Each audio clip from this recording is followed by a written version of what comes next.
Let's go ahead and hop into the new research suggesting Bitcoin mining has been centralized around Bitmain. Now, obviously, this one is something I've been harping on for quite some time, more as it relates to the smaller cap layer one proof of work coins, a la Kaspa, Lithium, Radiant, Kadena, that sort of thing, because it's much more impactful on those smaller coins. But it is even impacting Bitcoin as a whole. We've known this centralization problem has existed for quite some time. The data now is that we are getting basically verifiable research proving this out. And I think it brings up a serious issue within Bitcoin as a whole. For years, rumors have circulated that Bitcoin's largest mining machine manufacturer has secretly centralized the majority of Bitcoin's hash power.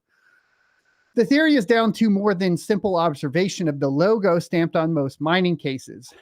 Skeptics think that Bitmain's pool itself, not just its machines, secretly creates the vast majority of blocks that are added to Bitcoin's ledger. A sleuth found a clue in Antpool's block template, a manually prioritized transaction immediately after the 6.25 Bitcoin block reward or Coinbase transaction. This new research by pseudonymous Bitcoin developer OXB10C seemingly confirms long-rumored practices by Antpool, hiding its massive operation under the names of ostensibly independent pools. In short, it warns that despite tens of thousands of decentralized nodes, Bitcoin might actually be quite centralized from a mining perspective. One template and custodian for supposedly independent pools. So specifically, OXB10C detected that BTC.com pool, Binance pool, Poolin, EMCD, and Raw pool show signs of using Antpool's method for prioritizing the post-Coinbase transaction. Antpool might also use a sixth pool, Brains, but OXB10C was still analyzing its Merkle branches as of the research publication time. Nearly identical Merkle branches might indicate that these 5 or 6 pools often use the exact same templates as Antpool for selecting transactions to include in a block. In other words, all of these pools often use Bitmain's machines, often assemble transactions according to Bitmain's block template, often prioritize the same manually configured post-Coinbase transaction as Bitmain, and often send Coinbase and transaction fees to the same custodian as Bitmain. It certainly makes Bitcoin look a little centralized. Looking at the Merkle branches, the Twitter post goes on to say that branches that mining pools send to miners as part of Stratum jobs, it's clear that BTC Pool Com, Binance Pool, Poolin, EMCD, Raw Pool, and possibly Brains have exactly the same template and custom transaction prioritization as Antpool. To compound upon that, a single custodian now controls the Coinbase addresses of at least 9 pools, representing 47% of the total hash rate. As demonstrated by this consolidation of binding rewards output from Antpool, F2 Pool, Binance Pool, Brains, BTC Com, SEC Pool, and Poolin. So there you go. Has Bitmain secretly centralized Bitcoin's proof of work? Founded in 2013, Bitmain is one of the oldest continuously operated Bitcoin companies. It's also gigantic, and 6 years ago sought to IPO for over $1 billion. There we go. I think I said that correctly. Every miner knows that Bitmain machines generate nearly all hash power on the Bitcoin network. What's not common knowledge is the size of Bitmain's Coinbase and fee-sharing pool, Antpool. According to its publicly reported hash rate, Antpool by Bitmain claims to generate just 1/4 of Bitcoin's hash rate.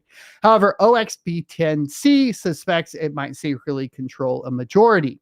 Because Bitcoin's mining rewards arrive randomly to the single miner who guesses the Bitcoin difficulty threshold's lottery-like winning number every 10 minutes, miners pool together to share work and average out of those random 3.125 BTC payouts. Prior to the halving, Coinbase rewards were 6.25 Bitcoin. On April 20th, 2024, that number halved to 3.125. Today, just 3 mining pools control the majority of Bitcoin's hash rate. However, new research is suggesting that Bitmain's Antpool has been disguising its work and submitting its winning blocks under the name of third-party pools. That Bitmain has a near monopoly on Bitcoin's physical machinery is common knowledge. By far, the most prevalent mining rigs performing proof-of-work hashing around the globe are Bitmain machines. Despite its famously poor customer service and product quality variability, its proprietary ASIC technologies have made its rigs unstoppably ubiquitous. Mononaut found more evidence that seems to support OXB10C theory that Antpool might secretly use third-party pools to cloak Bitmain's dominance. Mononaut traced Coinbase rewards from mining pools, Antpool, F2 Pool, Binance Pool, Brains, BTC.com, SEC Pool, Poolin, and then the Ultimus Pool, and 1 terahash, and Luxor. He found suspicious levels of cooperation from the supposedly competitive entities in allocating Coinbase rewards to a shard, possibly Antpool-controlled custodian. OXB10C couldn't confirm that SEC Pool and Sigma Pool entirely cloned Antpool's template, although they seem to share a similar template. In all, it's seemingly unlikely that up to 9 major Bitcoin mining pools use a shared custodian for Coinbase rewards unless a single entity is behind all of their operations. Antpool had little to say about the suspicious activities or research reports by OXB10C and Mononaut. Its most recent English language tweet, or there you go, only referenced making every hash count. Marty Bent, Matt Odell, and Matt Corallo, there we go, who also did a really good speech at the Bitcoin 2024 conference. I highly recommend checking out. By the way, discussed the allegations during a lengthy podcast. Corallo agreed with OXB10C and Mononaut. There's one pool that has near 50% of the hash power. In summary, if Antpool doesn't control more than half of Bitcoin's hash rate through collusion with or control over the other mining pools, it seems to be getting pretty close. Bitcoin developer OXB10C, as well as Mononaut, found evidence suggesting that Antpool and its alleged associates might control a majority of Bitcoin's average hash rate.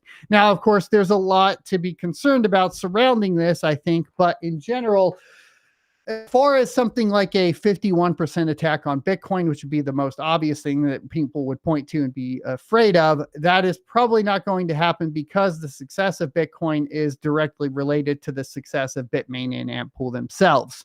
I think what's more interesting to pay attention to, of course, would be that the way blocks are being formed and the prioritization of blocks, especially as the fees on the network go up, meaning that essentially what we will see is arbitrage attempts and et cetera that were similar to what we saw via MEV sandwiching on Ethereum. And I think that's the largest threat surrounding this. I am also, not a big fan of ASICs. I mean, that's been very clear from the very get-go as far as I'm concerned. At least with GPU hardware, they're consumer available. And at the end of the day, there are still 3 companies that provide hardware on the GPU side of things. On the CPU side of things, there's 2 companies, maybe more if you enable cell phone mining with like Qualcomm and all that other stuff. And you get a more consumer-friendly, accessible hardware to mine with. And we've been seeing these interesting business moves, I think, from ASIC manufacturers on all of these new L1 proof of work coins that do resemble essentially pumping and dumping through essentially hardware arbitrage at the end of the day. And we're witnessing, I think, a little bit more obviously on the Radiant network right now, where on Radiant, what we're seeing is, the entity, which I'll have an interview out tomorrow with Radiant talking about this in more detail. So make sure you're subscribed to the channel. I'm looking forward to that one coming out. But when we look at that, it's very obvious that the business model is to mine a bunch of the coin, have a stake in the actual total volume of that coin so that you can manipulate price to a certain extent, thereby driving up the price of the coins up, which then drives up the price of the miners, which means that you can sell the miners for a lot more than they're actually worth. And if you only have a few select companies, where we even hear, of course, there might be some connection between Ice River and Bitmain as well. So if we really are like looking at maybe a couple companies, but really at the end of the day, one single entity that's controlling the hash rate on a network and then later releasing those. Is it really decentralized at all at that point? And I think that hash rate decentralization is a very important topic that gets basically ignored in favor of pumping the price of the coin in terms of fiat. And I think a lot of people, even here in chat, will do that and defend that to the end of the day for kaspa because they have a bunch of kaspa they own, or do it for Radiant because they have a bunch of Radiant they own. And just because you own a bag, like the longevity and the health of the network should be your primary concern, and adhering to fundamentals and principles surrounding crypto should be the primary concern.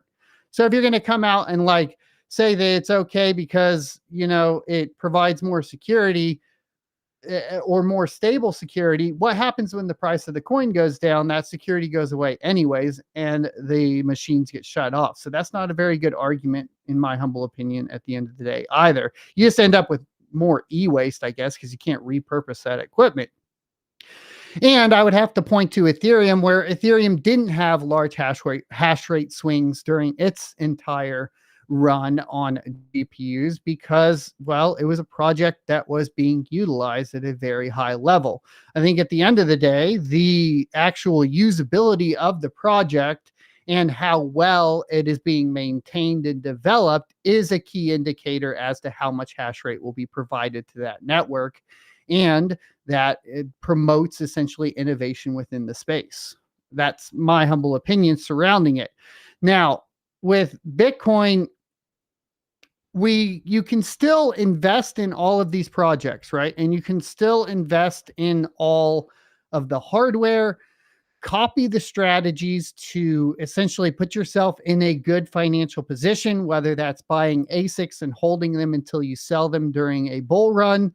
I get it. That's the type of things that are going to take place. If you see a lot of backing behind something like kaspa and you invest in kaspa, and that is your investment strategy, I understand that. That is fine. The only thing that I'm talking about is if we actually want to have a decentralized future that we envision, where competition within the market is fair and distributed, and you have access to that, then we aren't going down that path anymore. I think we lost that path a long time ago with Bitcoin, and I think we're losing it even on the altcoin side of things.